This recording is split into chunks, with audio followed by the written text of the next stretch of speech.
So when we think about Korean utensils, you know that Koreans use metallic utensils more than Chinese and Japanese, and particularly Korean spoon, and chopsticks.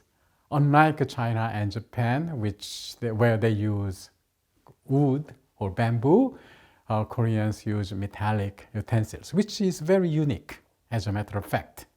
And in ancient Chinese record, it was very clear that southern part of the Korean peninsula was famous for metal production. And you can see this in popular Korean family name, like Kim, which means basically metal.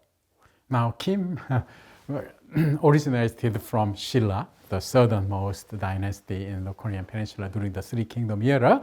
So that part of Korean peninsula, they were famous for metal production, from where they exported metal to China as well as to Japan. And that's why the metallic utensils are more popular in Korea than in China or Japan. Now, Koreans also, unlike Japanese and Chinese, Koreans tend to use spoons way more than their neighbors. Koreans are probably only people in East Asia who use spoon even to eat rice. The Japanese never use a spoon to eat rice, and Chinese use a spoon only for hot soup.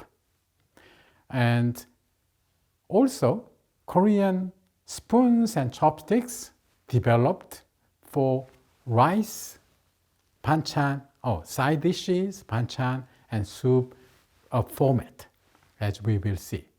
And here on this image, you see the ancient Korean spoons at the top, and bottom you see chopsticks of Japan, Korea, and China, how they are different, how they are made out of different materials. The Japanese ones are shortest and sharpest, pointed, while Koreans are thinnest because they are made out of metal, and Chinese are the longest and made out of wood or particularly bamboo. So anyway, in old days, spoons were commonly used in all Asian countries. Why? Because originally used everywhere, because they live on small grains such as millet, as I mentioned. And this millet is not sticky at all. So when you cook millet, you can't use a chopstick. You need spoon. And also to eat soup, you definitely need a spoon as well. So ancient Chinese, Japanese, Koreans, they all used the spoon. There is no doubt about it.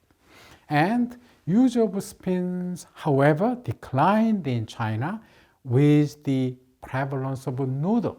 Now, if you try to eat noodle with a spoon, that's a very, very difficult task.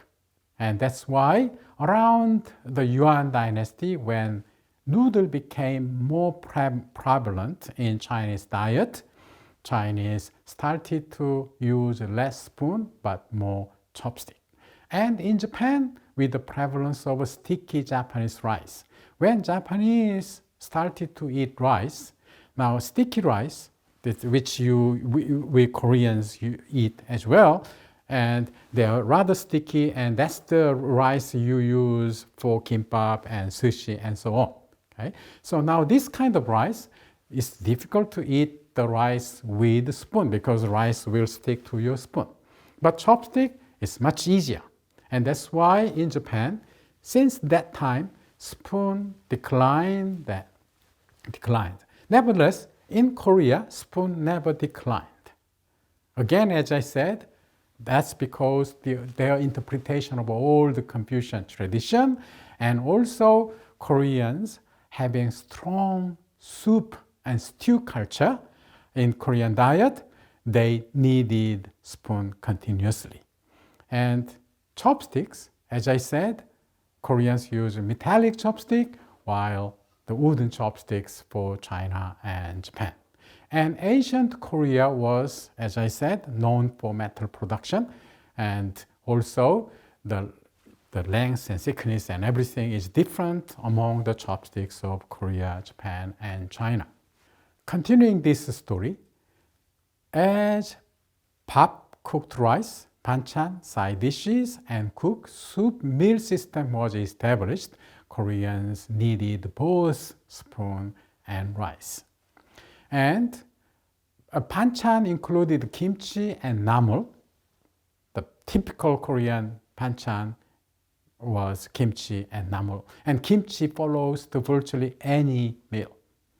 And kimchi, as you know, is a fermented cabbage, radish, and many other vegetables, and always follows nearly all Korean meals. And namu, as I explained earlier, it is blanched or dried vegetables seasoned with sauces such as doenjang, kanjang, gochujang, and other herbs such as garlic, onion, chili pepper, and ginger, and sesame oil.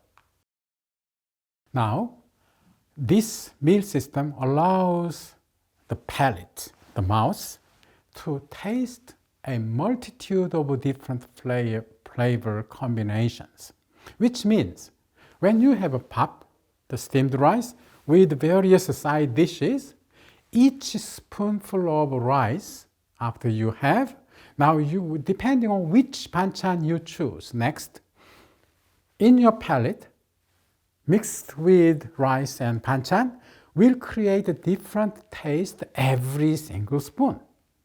So that is a very interesting part of a Korean diet, by the way.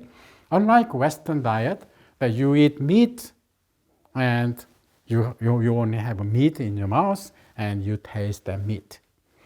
While in Korea, because each spoonful of rice is followed by namu, kimchi, and other soup or stew, so that combination makes unique taste each time. Now, so some people say that the characteristics of Korean traditional food culture is mixing and also the synthesis of different flavors. That's what some food scholars say.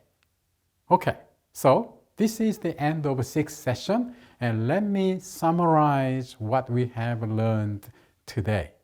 And we have covered the history, culture, and food of a nation are intertwined. Okay? So food is not separated from history or culture and nation. They are all intertwined. And also food is a result of natural and social and cultural philosophical traditions of a nation. And by exploring the food and food culture of Korean people, we can understand the cultural, social, economic life of these people or these particular historical times very, very well.